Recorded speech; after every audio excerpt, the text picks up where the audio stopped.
जय हिंद दोस्तों, आपका स्वागत है हमारे इस YouTube चैनल पे। जो टॉपिक है वो पशुओं को पालतू बनाने का जो प्रारंभिक स्थान है उस चीज़ के बारे में हम आज पढ़ेंगे। अभी तो आपने इतिहास में पढ़ा कि कैसे पशुपालन धीरे धीरे विकासशील हुआ और आज इतने ऊंचाई पर आकर खड़ा है। लेकिन आपने ये नहीं जाना कि आखिर जो पशुपालन है, जो विभिन्न प्रकार के जानवरें हैं, उनको कब और कैसे पाला गया। तो आज के इस वीडियो में मैं आप सभी लोगों को बताऊंगा कि आप लोगों को पता है कि आधुनिक युग में विभिन्न प्रकार की जो परिवर्तनें हुई, जैसे वहाँ से जो मानव थे वो पेड़ से नीचे उतरे और विभिन्न प्रकार की जानवरों का शिकार किए और साथ ही साथ धीरे धीरे बढ़ते गए और विभिन्न प्रकार के जानवरों को पालतू बनाए और आज उन जानवरों को पालतू बनाकर आय का प्राप्ति कर रहे हैं। तो सवाल ये है कि कौन से युग में कौन से जानवर को पाला गया और कैसे पाला गया। तो बात करते हैं सबसे पहले जिस जानवर का नाम है वो कुत्ता है। पहले नवपाषाण काल युग में सबसे पहले शिकारी लोगों के साथ रहता था और साथ में रहकर शिकार करता था और उनका सुरक्षा करता था। अब बात करते हैं बकरी और भेड़ का पालन। तो 9000 से 8000 ईसा पूर्व पश्चिम एशिया में जो देश हैं जैसे तुर्की, ईरान और इराक, इन सब देशों में भेड़ और बकरी का ज़्यादा पालन किया गया। अब बात करते हैं भैंस और गाय का। तो भैंस और गाय का सबसे पहले पालन दक्षिण एशिया, विशेषकर सिंधु घाटी के क्षेत्रों में इसको पाला गया। जैसे कि आप सभी लोग जानते हैं कि सिंधु घाटी सभ्यता में विभिन्न प्रकार की जो वैदिक काल का जब सभ्यता आया उस समय देखा गया तो ब्राह्मण इत्यादि सभी लोग उसका पूजा पाठ, गाय का पूजा पाठ करते थे, भैंस के दूध को वितरित करते थे। घी, पहलवान लोग घी और दही दूध खाकर अपना काम करते थे और मुख्य स्रोत जो था वो यही खाने पीने का था, जानवर का दूध ही। बात करते हैं घोड़ा। तो घोड़ा का जो मुख्य पालतू स्थान है वो यूरेशियन स्टेपी वाला जगह है। अब बात करते हैं यूरोपियन स्टेपी क्या है। तो ये दक्षिण एशिया का एक ऐसा देश है जहाँ पर इसको सबसे पहले पाला गया। अब बात करते हैं सूअर के बारे में। सूअर का सबसे पहले पालतूकरण कहाँ किया गया था? मेसोपोटामिया और साउथ ईस्ट एशिया में इस जानवर का सबसे ज़्यादा पालतूकरण किया गया था और सबसे पहले किया गया था। इन सभी जानवर का पालतूकरण करने का मुख्य उद्देश्य यही था कि उनसे दूध लेना, उनसे चमड़ा लेना,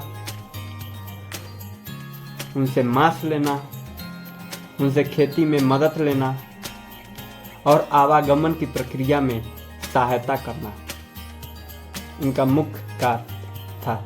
इसीलिए इसको पालतूकरण बनाया गया। अब है कि पशुओं का टिकाऊ खेती में क्या योगदान था, कि जो पशुओं का जो टिकाऊ खेती हम लोग करते हैं उसमें क्या योगदान है, इसके बारे में जानते हैं। पशुएं हमें दूध, दही इत्यादि नहीं देते, साथ ही साथ विभिन्न प्रकार की प्रक्रियाओं से हमारे जो आय का साधन है और साथ ही साथ हमारा जो ये वातावरण है उसको भी सुरक्षित रखता है। तो हम ये पैराग्राफ वाइज समझेंगे कि ये कैसे सुरक्षित रखता है और क्या क्या इसके जो टिकाऊ खेती में इसके योगदान है इसके बारे में समझेंगे। तो टिकाऊ जो खेती है इसमें जो पहला योगदान है ये हमें मिट्टी की जो उर्वरा शक्ति है इसको बढ़ाने में योगदान करते हैं। अब गाय का जो गोबर है उससे हम वर्मी कंपोस्ट को बनाएंगे, जीवामृत को बनाएंगे और उसको खेत में डालेंगे, जिससे विभिन्न प्रकार की बैक्टीरिया जो फसलों को हुष्ट पुष्ट बनाती है और उसके विकास को, उसके प्रोडक्शन को बढ़ाती है। ये अब दूसरा है अपशिष्ट प्रबंधन। अब गाय का जो मल मूत्र और विभिन्न प्रकार की जो स्रोतें हैं उनको हम सड़ा गलाकर हम बायोगैस का निर्माण कर सकते हैं, जिससे हमें स्वतंत्र ऊर्जा और ग्रीन एनर्जी के रूप में मिल सकती है। तीसरा है सांस्कृतिक और आर्थिक योगदान। सांस्कृतिक में अगर देखा जाए तो हमें दूध से घी मिलता है, दूध से दही मिलता है और विभिन्न प्रकार की खाद्य पदार्थ हमको मिलती है। और अगर देखा जाए आर्थिक योगदान में तो हमें मांस, दूध और चमड़ा इत्यादि सब मिलते हैं इन पशुओं से, जिससे हमारे जो ग्रामीण क्षेत्रों में जो लोग हैं उनको रोजगार भी मिलता है। और जो चौथा है प्राकृतिक कीटनाशक, कि पशुएं जो होती हैं वो प्राकृतिक कीटनाशक को कीटों को विनाश करके हमारे फसलों को बचाती हैं। अब बात करते हैं कैसे बचाती हैं। अब गाय या भैंस या कोई भी जानवर खेत में जब चरने गया तो हमारे जो खरपतवार हैं उनको खाएंगे, जिससे हमारे फसलों का उत्पादन अधिक होगा। और यदि खेत में जो पालतू चिड़िया हैं जैसे कि कबूतर और मुर्गी या मुर्गा, जब इसको खेत में हम छोड़ते हैं तो वो वहाँ में उसमें उपस्थित जो कीट हैं उनको वो नष्ट करते हैं, उनको खाकर, जिससे हमारे फसल को प्रोडक्शन होता है। पांचवा है मिश्रित खेती।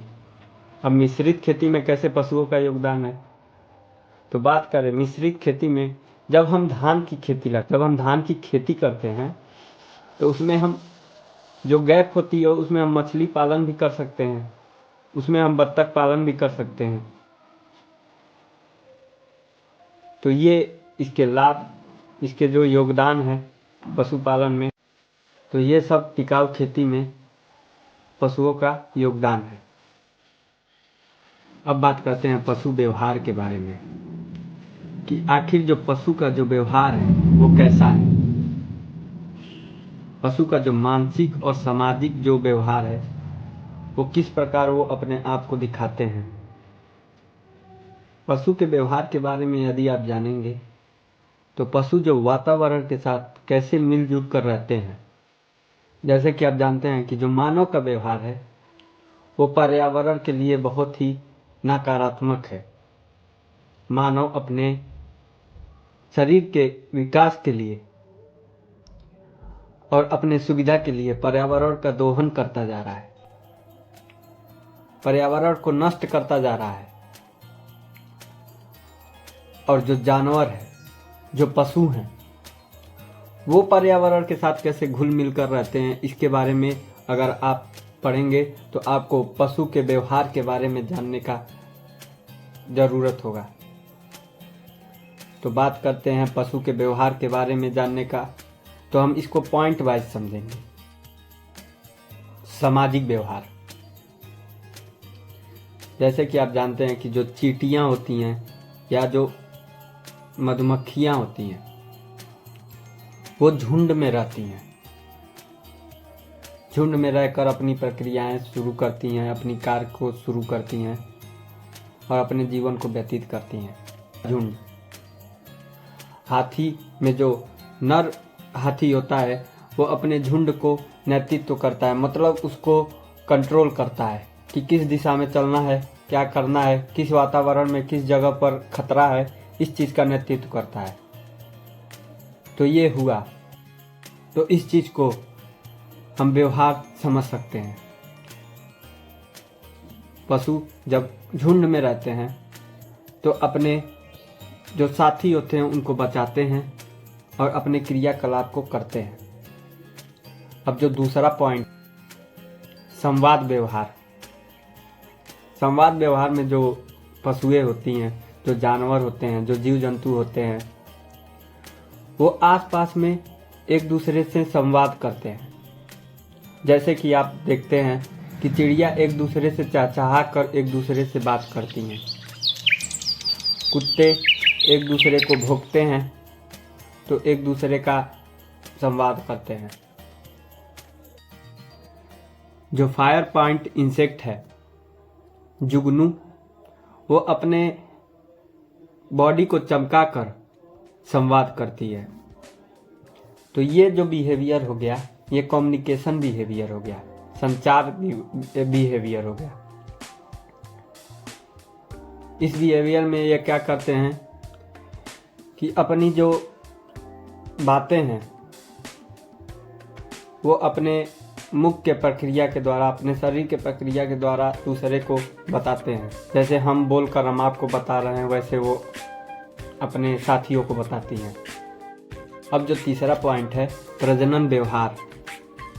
प्रजनन व्यवहार में जैसे कि आप जानते हैं कि मानव के जीवन में नर और मादा दोनों शादी करते हैं, वैसे ही जो जीव जंतु होते हैं वो मेल और फीमेल एक दूसरे से अट्रैक्टिव होकर अपना जोड़ा बनाते हैं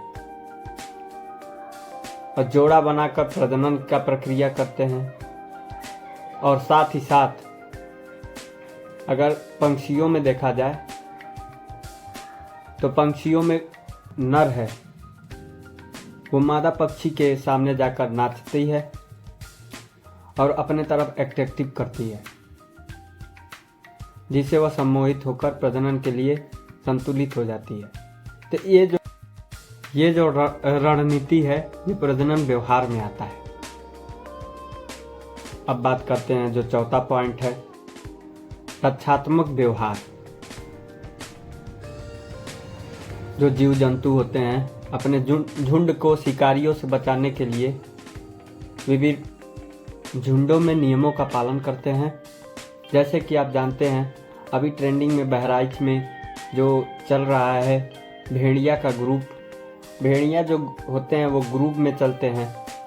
उन ग्रुप में विभिन्न प्रकार की जो मादाएं होती हैं, जो बच्चे होते हैं, जो बड़े और बुजुर्ग होते हैं, वो एक दूसरे से सम्मिलित होकर अपने क्रियाकलाप को आगे बढ़ाते हैं और एक जगह से दूसरे जगह पर जाते हैं। अब दूसरा उदाहरण हुआ कि गिरगिट जो होती है वो एक जगह जब जाती है, अगर उसका रंग नीला है तो नीला कलर में बदल जाती है, अगर लाल है तो लाल कलर में बदल जाती है अपने सुरक्षा के लिए। तो ये भी रक्षात्मक व्यवहार हो गया।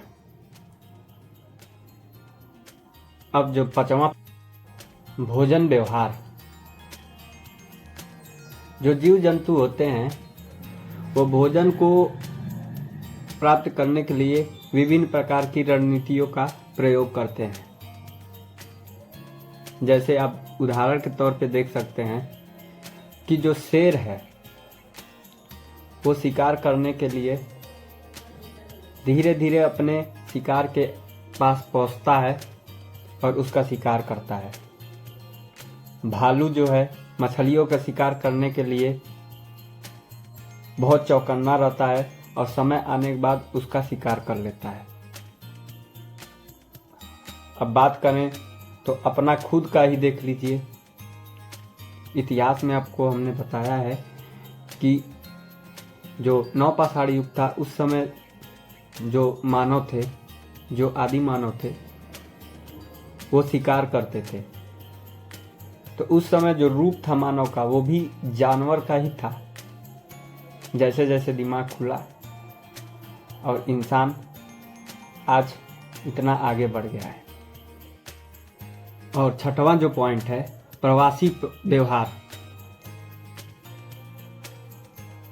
जब जीव जंतु एक जगह से दूसरे जगह अपने भोजन के लिए या वातावरण के जो परिवर्तन के लिए या विभिन्न प्रकार की के लिए, जब जीव जंतु एक जगह से दूसरे जगह अपना स्थानांतरण करते हैं, इस प्रक्रिया से आपको प्रवासी व्यवहार का पता चलता है। उदाहरण के तौर पर यदि देखें हम, साइबेरिया की जो पक्षी है जो आपको इस वीडियो में दिख रहा है, वो पक्षियाँ जब मौसम चेंज होती है तो वो भारत में आ जाती हैं, और जो कछुआ है वो ठंड के समय में जब पानी में परिवर्तन होता है या जब प्रजनन करने के बाद से जब वो अपने बच्चों का जन्म देती हैं तो अपने घोंसलों को जो है समुद्र के तट के किनारे बनाती हैं। तो ये अब जो 7वां पॉइंट है, अभ्यास और सीखने का व्यवहार। इसमें क्या होता है, जो जीव जंतु होते हैं आखिर कैसे सीखते हैं। उसको जब आप ट्रेनिंग देते हैं, जैसे मान के चलिए एक कुत्ता है, वो उसको जब ट्रेनिंग दिया जाता है किसी भी जगहों पर, जैसे मिलिट्री में देखा जाए तो उसको जब दिया जाता है ट्रेनिंग तो वो सूंघ कर बता देता है, जिससे उसको बार बार अभ्यास कराया जाता है, जिससे वो बाद में सीखता है और फिर उस सीखे हुए चीज़ों को दुनिया के सामने प्रेजेंट करता है। आप देखते होंगे जब मदारी बंदर को लेकर आता है, अब बंदर को जब अपना कमांड देता है तो बंदर वो प्रक्रियाएं करने लगता है। तो ये भी सिखाया गया कार्य है जिसे वो सीखता है और फिर उसके बाद से उसका प्रदर्शन करता है। तो ये जो चीज़ें थीं ये पशु का जो व्यवहार था इसको प्रदर्शित करती हैं। अब बात करते हैं पशु व्यवहार को प्रभावित करने वाला कारक क्या है। पशु का जो व्यवहार है वो अच्छा चल रहा है, लेकिन वो कब खराब हो जाता है, वो कौन कौन से उसके कारक हैं जो उनको खराब कर देते हैं, इसके बारे में हम बात करेंगे। तो पशु का जो प्रभावित करने वाला कारक है वो हम 2 प्रकार से समझ सकते हैं, एक सकारात्मक तरीके से, एक नकारात्मक तरीके से। सकारात्मक तरीके से यदि देखा जाए तो आप जानते होंगे जो जीव जंतु होते हैं, जैसे मकड़ी जब बच्चा देती है, जब वो बड़ा हो जाता है तो फिर से वो उसका बच्चा भी जाल बनाने लगता है। जो मधुमक्खियाँ होती हैं वो क्या करती हैं, जब वो मधुमक्खी का निर्माण करने लगती हैं। अब नकारात्मक प्रभाव के बारे में जानें तो पहला कारक है उसका इन्वायरमेंट, वातावरण। वातावरण कैसे है, जैसे बहती हुई हवाएं। जब पंछियां जो होती हैं जब घोंसला देती हैं तो जब हवाएं बहना शुरू होती हैं तो क्या होता है कि यदि मजबूत नहीं घोंसला रहता तो वो टूट जाता है, जिससे उनके जो व्यवहार है उस चीज़ पे प्रभाव डालती है। ठंड में यदि देखा जाए तो जो गाय है, गाय को अगर उचित व्यवस्था नहीं किया गया तो गाय को ठंड लगने के कारण मौत हो जाती है। तो ये भी एक प्रभाव है। फिजिकल कंडीशन, ये जो है पशुओं के जो बीमारी जब होता है तो उनके जो बाहरी संरचना है उनमें परिवर्तन दिखाई देती है। पशुएं जो होती हैं वो पतले हो जाते हैं, दूध नहीं देते हैं, मांस का जो क्वांटिटी होता है कम हो जाता है। तो ये सब इसके कारक। आखिर हम पशु व्यवहार के बारे में क्यों पढ़ रहे हैं, तो इसका कोई एक महत्व होगा ना, तो इस महत्व के बारे में जानते हैं। तो जो संरक्षण, वो पशुएं, वो जीव जंतु जो विलुप्त हो रहे हैं, वो किस वातावरण में रहते हैं, वो क्या खाते हैं, आखिर वो क्यों विलुप्त हो रहे हैं, इस बारे में यदि आप जानेंगे, आप उस पशुओं का उस जीव जंतुओं का बारे में जानेंगे, तब जाके आपको वो जो जीव जंतु विलुप्त हो रहे हैं उनको आप बचा पाएंगे। तो इसका एक पहला ये महत्व हो गया। और जो दूसरा है पशुपालन, जब आप जो एनिमल बिहेवियर, जो पशु व्यवहार है, जब पशु के व्यवहार के बारे में जानेंगे तब वो जानवरों को पालना शुरू कर लेंगे जो हमें आर्थिक रूप से लाभ पहुंचाते हैं। आखिर हमने गाय, भैंस और विभिन्न प्रकार के जीव जंतुओं का अध्ययन किया और उनके व्यवहार के बारे में जाना, तब जाके हमने उनको पालना शुरू किया और आज हम उसका आय प्राप्त कर रहे हैं और रोजगार बढ़ा रहे हैं। तो यहीं तक। अगर आपको वीडियो पसंद आई हो तो लाइक कीजिए, सब्सक्राइब कीजिए और शेयर कीजिए, ताकि ये जो हमारी वीडियो है विभिन्न प्रकार के परीक्षार्थियों के पास पहुंच सके और इसका लाभ उठा सके। धन्यवाद, बहुत बहुत शुक्रिया।